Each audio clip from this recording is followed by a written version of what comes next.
We are talking hot takes today, but not my own. These ones are from you guys in my community thread. And even though they're not necessarily my opinions, this feels necessary. As is the case with almost any time hot takes are discussed or asked about or asked for, there's a lot of people who don't know what a hot take is. Or maybe they really do think that their very cold take is a hot take, but an example like this, not many people are going to get upset about that idea, and that is pretty important for a hot take. First up, we have two different ones that are very divisive, but basically saying the same thing. The first person says, I genuinely love Paimon. Her personality, her voice, everything. I love having her around. I think the hate for her just became a meme at this point. And the second pro Paimon person says, Paimon's awesome. She is very sweet and a very important presence for the traveler. I really don't think any of the plot could happen without her, and if people would actually follow the dialogue for once, they'd know she is more than just the food jokes. Although yes, they do put it on thick with those. You know, I'm pretty on the fence about Paimon. She has her moments where she's really nice, really endearing character. She also has moments where she's really annoying.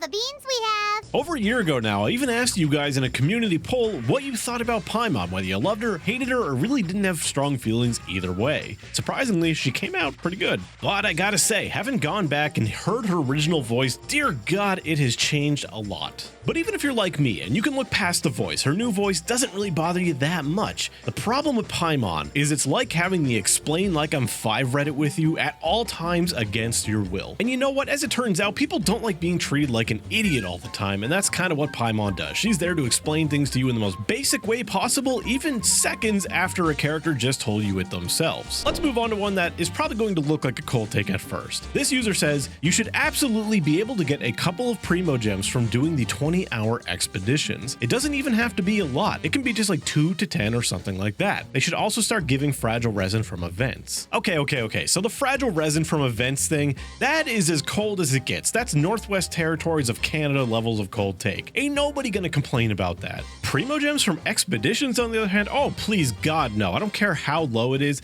I don't care if it's even as low as 2. I don't want anything more meaningful than the rewards we're getting now coming from those things, because quite frankly, I like that at this point in the game, I can literally ignore those if I want to. I don't have to touch them. I don't have to do them when they're on the battle pass, because the battle pass is gonna get maxed out even without that. Many out there often like to mention how unhealthy things like resin and dailies can be for your just mental health with logging in every day. Something like this, no matter how low it would give, is even worse because this has a time limit that any hour you spend above the time limit is just technically wasted primo gems. So really, I don't think these should give any at all. Now here's one that I know many of you are going to be very upset at. This user says, I don't care about playable Fatui Harbingers. I think they're all interesting and well designed, and I can't wait to see more of them in Quest, but it doesn't matter to me if they're playable or not. And before I talk about this, I'm going to read a second one that is very similar because I'd like to talk about them both at the same time. This next user says, I'd rather have the Fatui Harbingers die as good evil / morally gray characters rather than turn them all into playable friends of the traveler. In many ways, I absolutely agree with both of these comments. The reason why I don't really care if a lot of these Fatui Harbingers become playable is because they're going to turn into traveler simps and they're just going to become friendly, misunderstood characters. One of the reasons why I like Dodore as a character is because he's one of the first real evil seeming characters we have. People like to go, oh, Signora was evil, but really the most evil thing I remember her doing is kicking Venti.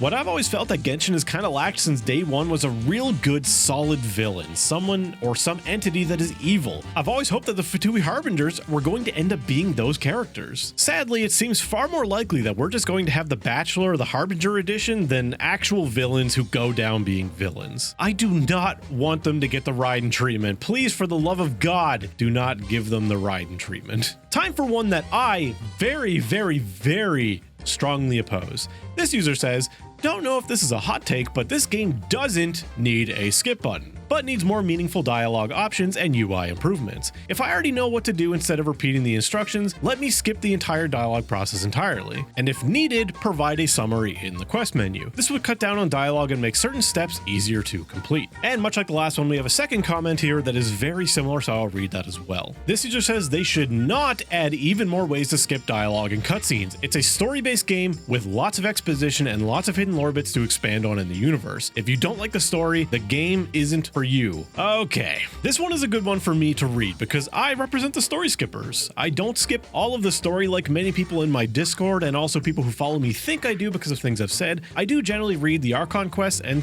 character stories of characters I actually like. For the most part, if it's of a character I do not like whatsoever or a random NPC that I do not care about, I will probably skip the dialogue, unless it's related to an important Archon quest. I'll go over this point by point, but let me explain the most volcanic, the most incendiary point said in both of these posts first, that if you don't like the story, the game isn't for you. There are many people out there whose number one reason for playing any video game is how good the story is, or if there even is a story. But while some people who have that as their priority may view gameplay as an obstacle to the story, there are people like me who view it the other way around. The gameplay is what we really play for, and a lot of the time dialogue, especially unvoiced dialogue, is an obstacle to the part of the game that I play it for, the gameplay. Genshin is not a game like The Last of Us, where if you're playing The Last of Us and just skipping all the story, not listening to it, you are definitely playing the wrong game because the gameplay it's just not there in that game. Next up, a skip dialogue button or skip cutscene button hurts nobody. You can try to make the argument that there are many people in the development team that put in a lot of care and effort into trying to make these enjoyable for us. So you're being forced to appreciate their work and their efforts, but that's the problem. It's forced. If you don't want to experience it, you're not going to enjoy it. As somebody who often wants to skip various dialogues, especially unvoiced ones, forcing me to experience it somewhat, it doesn't make me enjoy it. It actually just makes me hate it even more. Next up is that not every quest is voiced completely or voiced at all in some cases. And if you have some kind of disability that prevents you from actually experiencing that, well, Genshin doesn't have anything for accessibility features, so people are just forced to sit through something that is quite frankly wasting their time. Next up is there are a lot of people who play multiple accounts, whether it be a challenge account, accounts on different regions to play with different friends, it doesn't really matter. But I can tell you from firsthand experience that having to do every event and every quest twice and being forced to sit through that dialogue is actual hell. I wouldn't be surprised if that's one of the major reasons a lot of people end up quitting alt accounts entirely. They also allow us to basically half skip a lot of the dialogue, and really if you're doing that, you don't understand what the hell is going on anyway. So what is the point of this half measure of allowing us to skip like most of a voice dialogue line, but still being forced to sit through things, especially when the dialogue options they give us are completely meaningless and don't do anything to actually change the events. The last thing I would like to say on this point is that experiencing a story in-game is not the only way to experience it. I, for one, like to experience game stories through YouTube videos, either by full-on Let's Play movie-style videos where it's literally just things playing out that I can experience them as a video, or people talking about them in discussion videos. I don't particularly care about slowing down my gameplay to read dialogue and have them read to me. I'd rather be doing both at the same time. Bottom line is that a skip dialogue button hurts nobody, and if anything, it lets more people enjoy the game the way they would like to enjoy it, and there's no sense in gatekeeping it.